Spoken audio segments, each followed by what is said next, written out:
Yes, let's start chapter 2, Geography, class 10th. And this chapter is Forest and Wildlife Resources.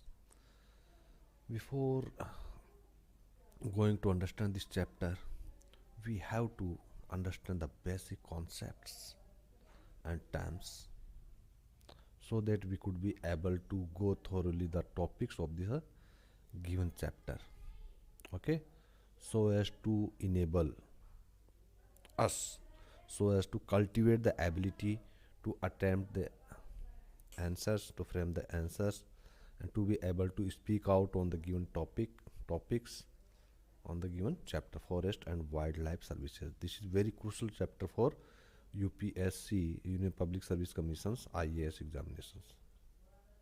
यदि IAS IPS की तैयारी करना चाहते हो आप, उसके लिए बहुत इंपॉर्टेंट जीएस का पार्ट है, ये वाला इंपॉर्टेंट जीएस का पार्ट है. So this is also side by side class for the UPSC Civil Service Examinations GS portion, Forest and Wildlife Services. Forest and Wildlife Services. Okay. First is vegetation. Vegetation क्या होता है? जो भी हरा हरा उगा रहता है ना. देखो क्या है, असेंबलेज किसका? प्लांट स्पेसीज का, जो एक दूसरे के एसोसिएशन में लिव कर रही है, living in association with each other.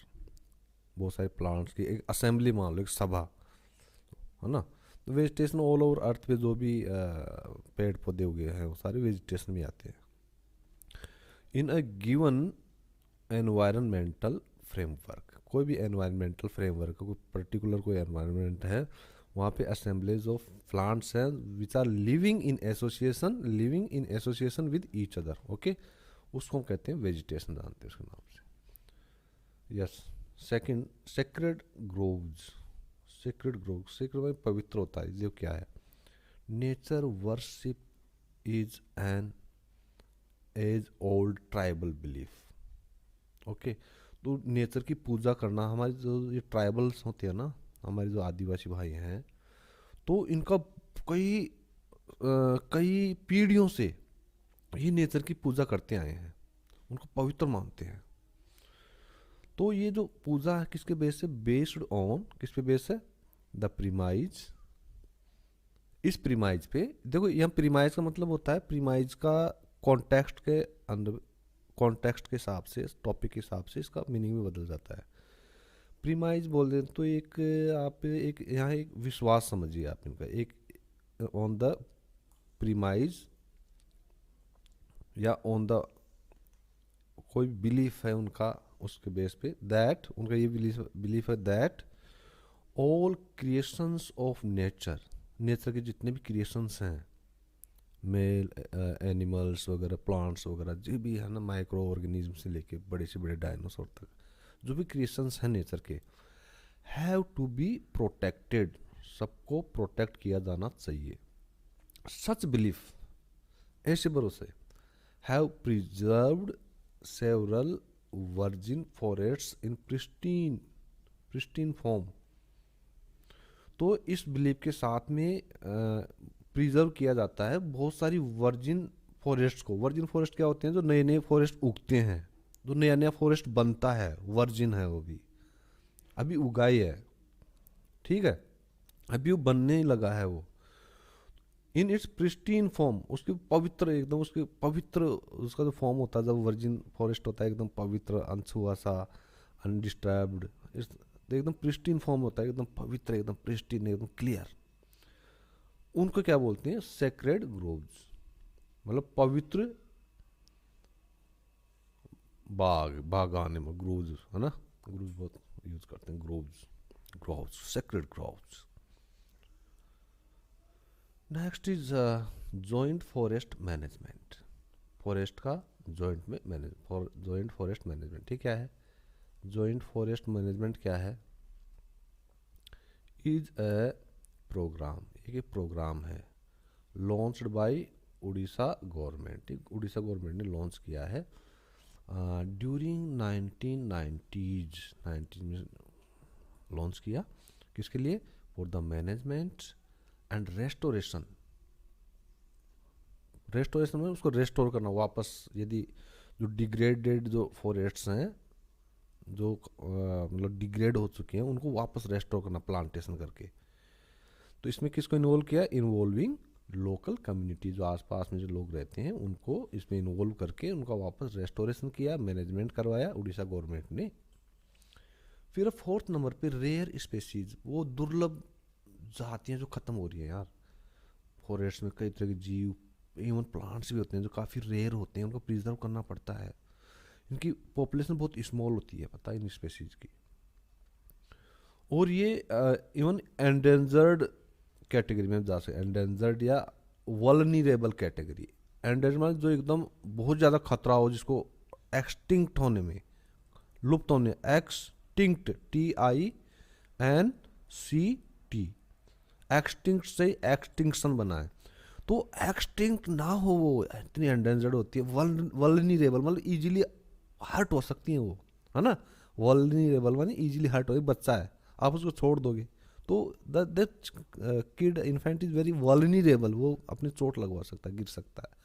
उसी प्रकार से वो काफ़ी मतलब जो है ना, ये स्पेसीज जो रेयर स्पेसीज काफ़ी स्मॉल नंबर में होती है और एंडेंजर्ड में जा सकती हैं, यदि if negative factors affecting them continue to operate. जो भी निगेटिव फैक्टर्स हैं, जैसे हमारी नेग्लिजेंस हो गई, है ना, और जो नेचर में जैसे मान लीजिए, और जो बहुत बिग नंबर्स में जो एनिमल्स हैं, बड़े एनिमल्स, वो उनको हर्ट पहुंचा रहे हैं, इस तरह के यदि फैक्टर्स हो रहे हैं तो वो एक्सटिंक्ट भी हो सकते हैं, ख़त्म भी हो सकते हैं।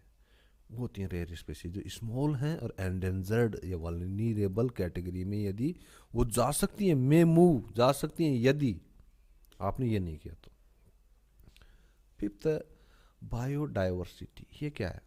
देखो, existence of large number of किसका? Different kinds of animals and plants. ये यहाँ वर्ड बहुत ज़रूरी है। जहाँ डाइवर्सिटी की बात आ जाती है ना, वहाँ D for diversity, D for different, एक दूसरे से सगे भाई की तरह जुड़े हुए वर्ड है दोनों। D for diversity, D for different. Diversity वहीं होगी जहाँ डिफरेंट काइंड्स होंगी किसी एनिमल्स की, प्लांट्स की। ओके, तो एग्जिस्टेंस होना large number of different kinds of animals and plants which make a balanced environment. ये जो एक बैलेंस्ड एनवायरनमेंट बनाते हैं। एनवायरनमेंट बैलेंस्ड कब रहेगा? जब बायोडाइवर्सिटी आपकी हेल्दी रहेगी भाई साहब। ठीक है। Sixth, biosphere. बायोस्फीयर ये क्या है? ये बायोस्फीयर क्या? एक नेरो बेल्ट है, किसका? लिविंग ऑर्गेनिज्म का। जैसे मैं वाटर बॉडीज की बात करता हूँ, मान लीजिए वाटर बॉडी, तो इसका एक ऐसा एरिया है यहाँ पे जिसमें इस तरह के ऑर्गेनिज्म रहते हैं, मतलब वो यहीं रहते हैं वो। तो एक तरह का बायोस्फीयर हो गया ये। ठीक है, तो नेरो बेल्ट है ये, narrow belt of living organism. 7 पे आता है इकोसिस्टम। इसको हम पढ़ चुके हैं क्लास 10 के चैप्टर नंबर 15 में, इकोसिस्टम को। ओके, तो ये देखिए, इसमें होता क्या? इंटरलिंकिंग, मतलब एक दूसरे से लिंक रहते हैं, या इंटरडिपेंडेंस, एक दूसरे के ऊपर डिपेंडेंट रहते हैं। क्या? ऑल प्लांट्स एंड एनिमल्स, इसमें एक गिवन एरिया में, उसको इकोसिस्टम बोलते हैं। Okay, now poaching. पोचिंग क्या होता है? शिकार में बहुत बड़ी होता है। पोचिंग में सलमान खान भी जेल गया था, है ना। तो ये क्या होता है? एक इलीगल एक्टिविटी है, किसकी? हंटिंग की। किसको? एनिमल्स को, या उनके उसकी स्किन के लिए या उनके सींगों के लिए। सलमान खान तो उसका मीट खाने के लिए, हिरण का मीट खाने के लिए मारा था उसने।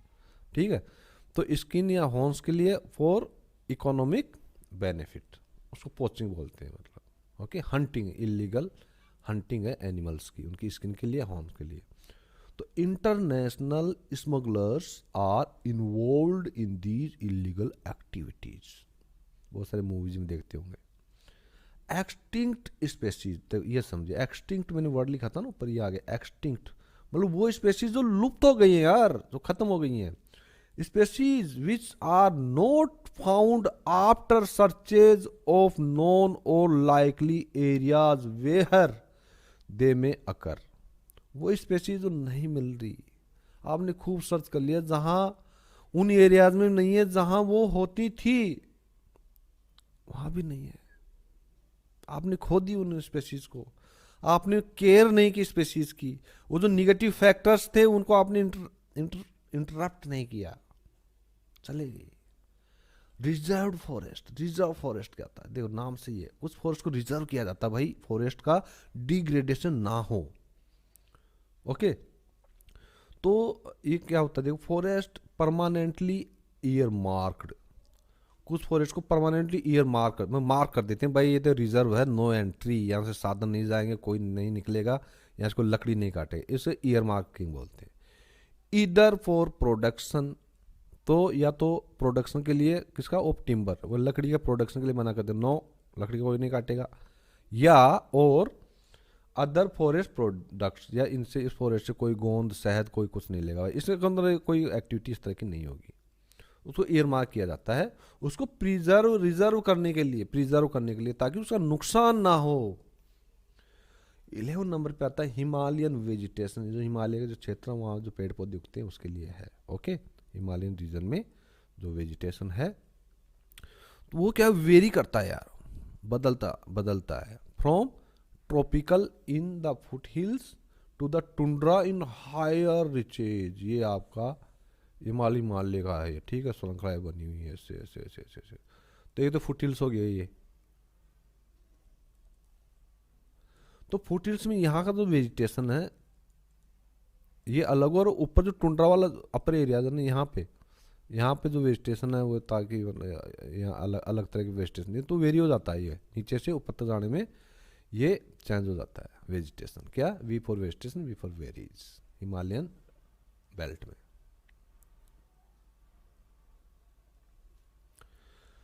अब है नेचुरल वेजिटेशन। नेचुरल वेजिटेशन क्या होता है, देखो ये होता है naturally grown trees, plants and shrubs in an area, एक एरिया में जो नेचुरली जो झाड़ियाँ प्लांट्स पेड़ उगते हैं उसको नेचुरल वेजिटेशन बोलते हैं। अब 13 में नॉर्मल स्पेसीज। नॉर्मल स्पेसीज क्या है, जिनकी पॉपुलेशन जो लेवल है वो नॉर्मल रहता है उनके सर्वाइवल के लिए, जैसे कैटल हो गई, भेड़ बकरी हो गई, ठीक है, साल का ट्री हो गया, पाइन ट्री हो गया, रोडेंट्स हो गए, तो ये नॉर्मल स्पेसीज होती है जिनकी जो पॉपुलेशन लेवल है ना वो नॉर्मल रहता है उनके सर्वाइवल के लिए। बस 3 चीज़ है इसमें, उदाहरण कैटल एनिमल्स में, ट्रीज में साल हो गया, पाइन हो गया। अब 14 नंबर पे आ गया एंडेंजर्ड, ये नॉर्मल स्पेसीज आ गई, इससे पहले मैंने एक्सटिंक्ट पढ़ी थी, अब एंडेंजर्ड। जो एंडेंजर्ड वो स्पेसीज हैं जो नॉर्मल नहीं हैं, इनका जो पॉपुलेशन लेवल है वो नॉर्मल नहीं है, उनके सर्वाइवल के लिए कम है, और उनको डेंजर है एक्सटिंक्शन का, लुप्त होने का, ठीक है। Species which are in danger of extinction, लुप्त होने पे, लुप्त। फिर आती है वल्नरेबल स्पेसीज, ये भी इसी कैटेगरी में आती है, लेकिन थोड़ी सी और थोड़ा सा फर्क है बस।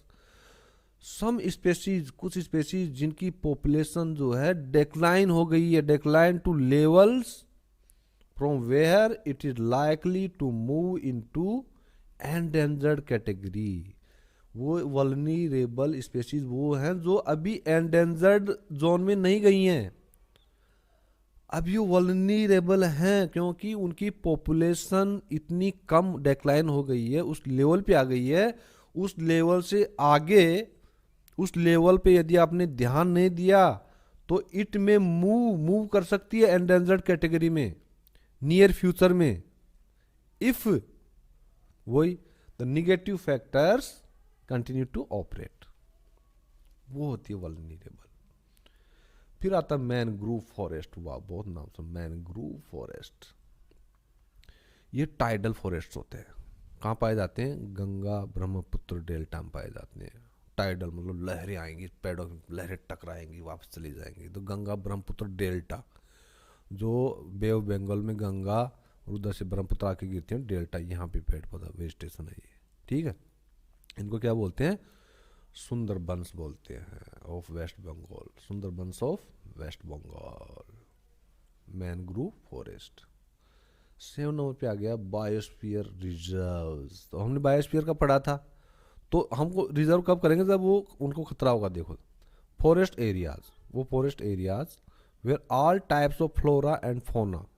फ्लोरा होता है क्या होता है, आपके प्लांट्स होते हैं, प्लांट्स ट्रीज, फोना होते हैं एनिमल्स, ठीक है।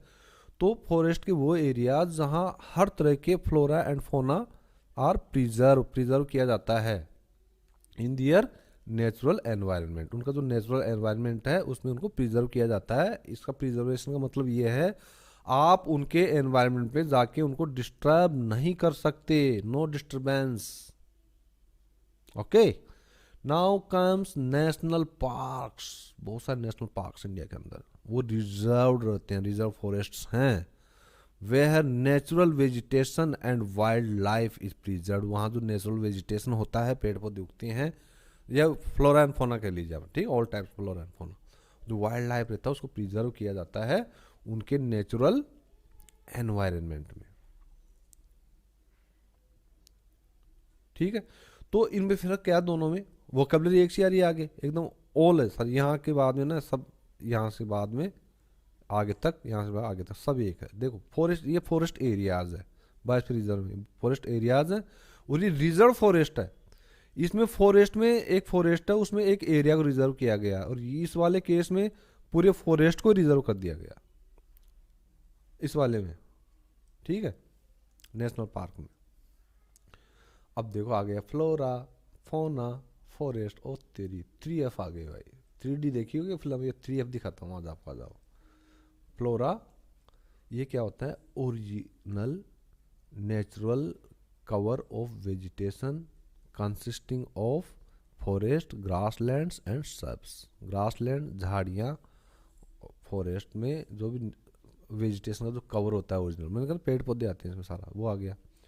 फौना क्या होता है, ऑल फॉर्म्स ऑफ एनिमल्स, हर तरह के एनिमल्स जो अर्थ पे पाए जाते हैं उनके नेचुरल हैबिटेट में, उनको फौना बोलते हैं। फॉरेस्ट एन एक्सटेंसिव एरिया, बहुत लंबा चौड़ा एरिया जो कवर्ड होता है स्पॉन्टेनियसली ग्रोन ट्रीज से, अपने आप उगे हुए, स्वाभाविक रूप से प्रकृति की वजह से उगे हुए पेड़ पौधों से। वहाँ किसी ने, मैंने कोई ह्यूमन बीइंग ने कोई वहाँ प्लांटेशन नहीं किया, अपने आप उगे, स्पॉन्टेनियसली ग्रो हुए हैं वो, उसको फॉरेस्ट बोलते हैं। 22 आ गया वाइल्ड लाइफ सेंचुरी। ये क्या होता है यार, ये एक एरिया होता है जहाँ वाइल्ड एनिमल्स, बर्ड्स को रखा जाता है उनके नेचुरल एनवायरनमेंट। सिंपल है, इसमें एक एरिया है जहाँ वाइल्ड एनिमल्स को, बर्ड्स को उनके नेचुरल एनवायरनमेंट में रखा जाता है। 23 आ गया इकोलॉजी। इकोलॉजी क्या है, ये साइंस है, डील करती है किसके साथ, इंटर रिलेशनशिप के साथ, किनके बीच में, वेरियस ऑर्गेनिज्म, ओके, और उनका जो फिजिकल एनवायरनमेंट है उसको इकोलॉजी बोलते हैं। इकोलॉजी क्या है, साइंस है that deals with inter relationship between various organism and physical environment. अब देखो सीधी सी बात है, ऑर्गेनिज्म कहाँ रहेगा, अपने एनवायरनमेंट में रहेगा, भौतिक एनवायरनमेंट मतलब जिसमें वो रह रहा, जहाँ पेड़ पौधे या कुछ हैं, जो भी है ना, नदियाँ हैं, जो भी उनका जो भौतिक एनवायरनमेंट है उसकी बात है। अब आता है वो आपका प्रोटेक्टेड फॉरेस्ट। ये फॉरेस्ट लैंड होती है जिसको प्रोटेक्ट किया जाता है फ्रॉम फर्दर डेप्लीशन, मतलब आगे और ये और डेप्लीट ना हो, और इसकी जो क्वालिटी क्वांटिटी वो डाउन ना हो, गठे नहीं, डिप्लीट ना हो, उसमें रिडक्शन नहीं हो, तो उसको प्रोटेक्टेड फॉरेस्ट लैंड होती है जिसको प्रोटेक्ट किया जाता है from any further depletion, is called the protected forests. Now come 25 Chipko movement. ये चिपको मूवमेंट बहुत बड़ा मूवमेंट है, जब लोग पेड़ों को चिपक गए थे, वो काटने नहीं देंगे, हमको काट दो लेकिन पेड़ को नहीं काटने देंगे। ये कहाँ शुरू हुआ था, हिमालयाज में शुरू हुआ था, टू रेसिस्ट डिफोरेस्टेशन, जहाँ डिफोरेस्टेशन को रोकने के लिए। डिफोरेस्टेशन में क्या होता है, कटिंग ऑफ ट्रीज, आप पेड़ों काटने लगोगे तो डिफोरेस्टेशन हो जाएगा, और आप पेड़ लगाने लग जाओगे तो उसको एफोरेस्टेशन बोलते हैं। देखो दोनों में कितना फर्क है, एफोरेस्टेशन, एफ लग जाएगा बस, या एफ लग जाएगा या डी लग जाएगा। फॉरेस्टेशन के आगे आपने डी लगा दिया तो डिफॉरेस्टेशन मतलब आप कटिंग ऑफ ट्रीज कर रहे हो, है ना, पेड़ों काट रहे हो। यदि फॉरेस्टेशन से आगे आपने एफ लगा दिया, ए एफ, तो इसका मतलब आप प्लांटिंग कर रहे हो और पौधे प्लांट्स ट्रीज वहाँ पे प्लांट कर रहे हो, लगा रहे हो आप, है ना। तो several parts of the country, तो स्टार्ट का हुआ था हिमालयज में हुआ था और फिर कई कंट्री के कई भागों में फैल गया। बहुत बढ़िया मूवमेंट था, मैं इसको कहूँ सेक्रेड मूवमेंट, पवित्र मूवमेंट था। बीज बचाओ आंदोलन, BBA, bachelor of business administration, ये नहीं है, डिग्री नहीं है, ये मैं कह रहा हूँ बीज बचाओ आंदोलन। ये भी एक मूवमेंट था जो लॉन्च किया था फार्मर्स ने तेहरी में। तेहरी कहाँ पड़ता है? ये उत्तराखंड में पड़ता है, यूके जिसको बोलते हैं, उत्तराखंड में पड़ता है ये। किसके खिलाफ में? Against chemical fertilisers in food grain production. भाई फूड ग्रेन का प्रोडक्शन में जो केमिकल फर्टिलाइजर्स यूज हो रहे थे, इसके अगेंस्ट में एक आंदोलन खड़ा हुआ था जिसको बीज बचाओ आंदोलन कहते हैं। ओके, तो इन कॉन्सेप्ट्स को आप याद कीजिए और लिख लिख लिख के प्रैक्टिस कीजिए, रिकॉल कीजिए, आंखें बंद कीजिए, गहरी सांस लीजिए और सोचिए और फिर लिखिए। कितनी हेल्प मिलती है आपको आंसर राइटिंग में।